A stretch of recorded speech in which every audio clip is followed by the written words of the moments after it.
Hi, this is part 3 of me cleaning the heat exchanger on an ideal Evomax 150. In the previous video you'd have seen me disconnecting what is necessary in order to get into the unit, and then what I did in part 2 was started to reconnect the connections, the probes and so on, and showed you how to go about tightening diagonally and how it is advisable to get a torque wrench in order to have the right torque when tightening up any unit, any nut, any bolt. It is good to have a torque wrench, but if you do not have a torque wrench, it's good to tighten up diagonally so you have a reasonable amount of torque and that it is equal. Afterwards as well, you can carry out a test to check the integrity. There's different ways. You can use your analyzer to make sure no fumes are escaping. You can safely use leak detection fluid, but make sure you don't get it on any of the electrics. There's different ways of making sure that the seals are good. Even though you've renewed it with a new seal, you can't be 100% that you've got the correct torque and equal torque throughout, so you should double check afterwards with whatever method suits you best. Okay, I'm just collected my nuts from down here. I've also got some bolts down here. So here's my bolt for this connection here, connecting the fan onto the burner assembly. So here we go.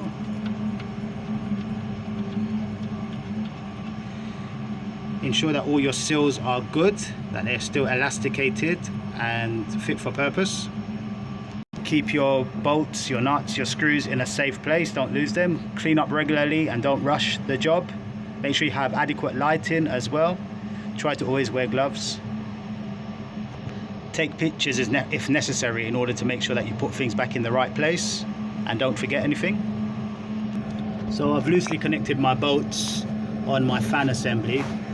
Now I'm going to, because of I've created a bit of slack on there, I'm going to connect up my gas valves and ensure that your gaskets are in place, and then carry out a tightness test. Okay, I put a little bit of gas seal on my gaskets because they decided to go for a run.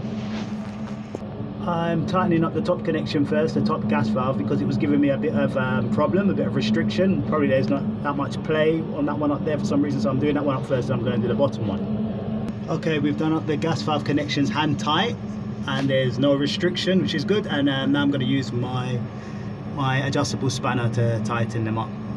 Okay, I've done my bolts up on my fan assembly, hand tight. Then I'm going to do my diagonal tightening stuff from here, then around there.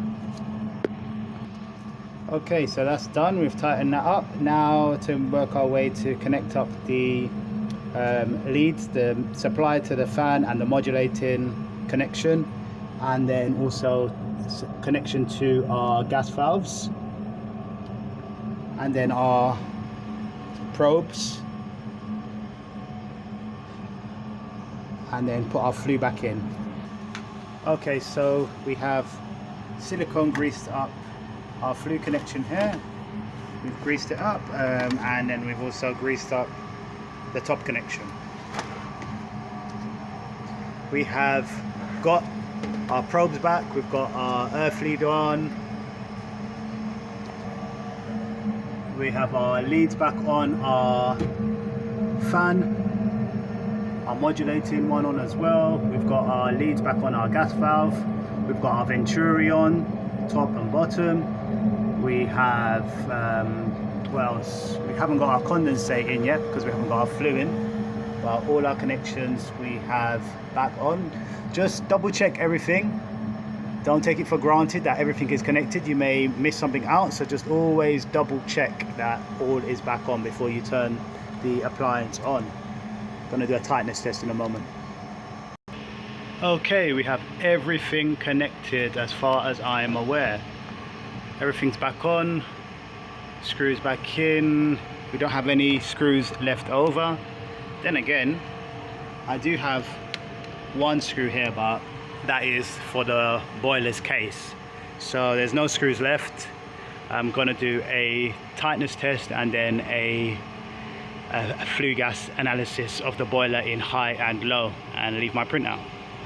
Okay, my tightness test has been carried out and I am satisfied. No drop on the gas supply.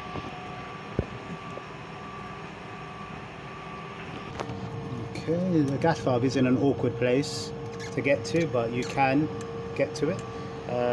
Remember to spray your LDF fluid afterwards. Ensure that you move any electrical connections when you do use your LDF fluid, as you do not want to cause any problems. Okay, let's get our power supply back on. Gonna stick our unit in hand. So you think it'd be simple, wouldn't you? You think I'd turn the power on to boiler number 4 and it would come on. I should have tested it before I started. I did see there was no power going to the unit, but I thought it was minor. I checked the fuse with my multimeter and the fuse was fine. So I found the relay serving that boiler and it is now on the BMS. Time to test it.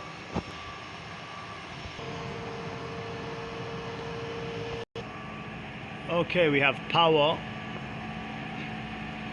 We have power going to the unit. We have power going to the switch live. But the display is dead, so gonna check the display PCB and see what's wrong with the unit. So we checked switch live 1 here and there is power, but the unit looks dead. And we've also checked our live connection and there was power going to the unit, so there's a fault on the board.